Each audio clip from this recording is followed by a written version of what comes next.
ಶುಭೋದಯ. ನನ್ನ ಹೆಸರು ಮಂಜುಳಾ ಬಿಪಿ.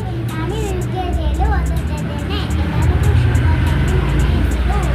ನಾನು ಯುಕೆಜಿಯಲ್ಲಿ ಓದುತ್ತಿದ್ದೇನೆ. ಪ್ರತಿ ವರ್ಷ